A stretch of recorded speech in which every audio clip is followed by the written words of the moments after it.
du temps pascal. Et Alléluia signifie Dieu soit loué. Oui, Dieu soit loué parce qu'avec la résurrection de Christ, il nous a donné le meilleur de lui-même.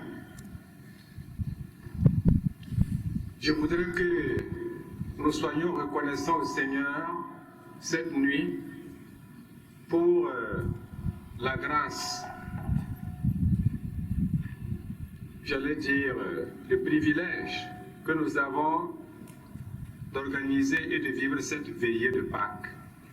Vous savez que dans notre diocèse, il y a des paroisses où on a célébré la vigile pascale à partir de 16 h pour que à 18 h ce soit déjà fini à cause de ce que vous savez, la sécurité. Nous pouvons vivre avec un peu plus de vérité cette veillée pascale en la commençant à 19 h pour la terminer à l'heure où nous la terminerons. C'est un privilège. Rendons grâce à Dieu et demandons que l'an prochain, dans toutes les paroisses de notre diocèse, on puisse commencer la veillée pascale à l'heure qu'on veut, pour la terminer à l'heure qu'on veut. Ainsi soit-il. Bien chers frères et sœurs, il y a quelques années, pour me présenter ses vœux de bonne fête pascale, un ami m'a envoyé une carte postale sur laquelle on pouvait lire une histoire curieuse dont l'auteur est inconnu. Et à chaque fête de Pâques, je relis cette histoire. Cette année encore, je l'ai relue et je l'ai trouvé particulièrement adapté pour étayer le message que je désire adresser à notre communauté à l'occasion de cette fête de Pâques. L'histoire est sans doute déjà connue de certains d'entre vous. Elle s'intitule « Il lui tendit la main ». Voici l'histoire. Un homme était tombé dans un trou et s'était fait très mal. Un cartésien, c'est-à-dire un philosophe, se pencha et lui dit « Vous n'êtes pas rationnel, vous auriez dû voir ce trou. »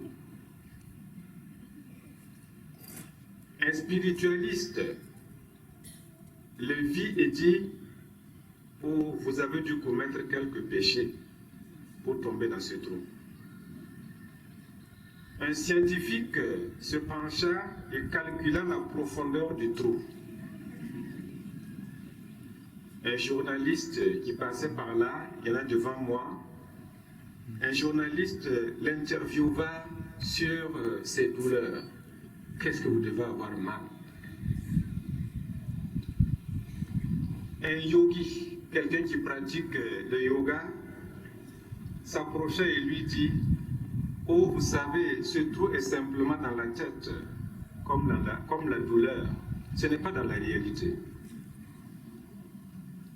Un médecin qui passait par là lui lança 2 comprimés d'aspirine. Contentez-vous-en.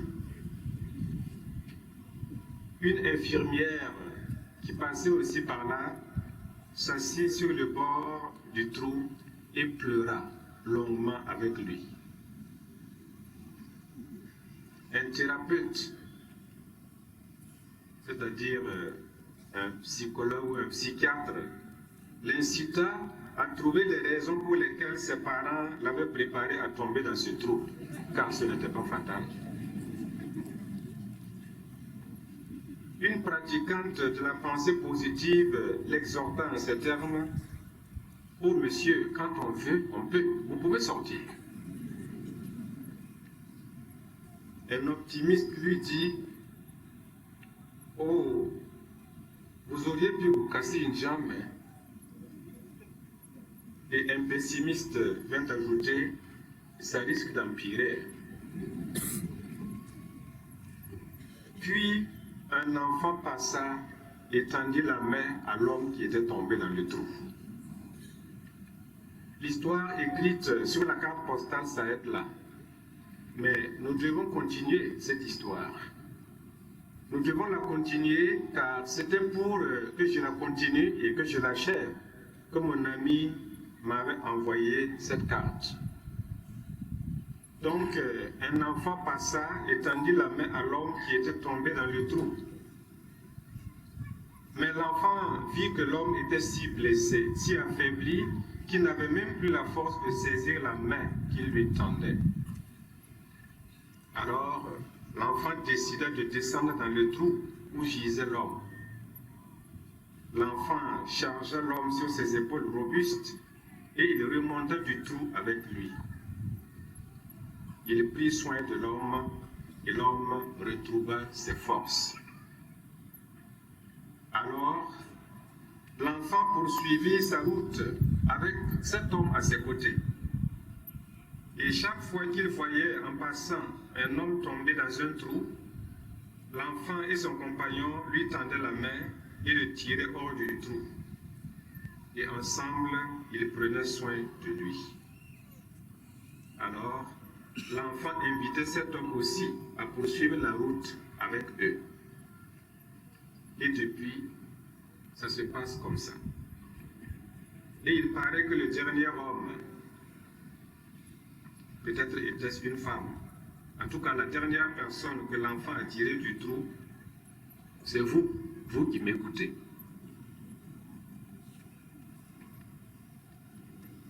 Pâques, nous l'avons dit à plusieurs reprises, signifie passage.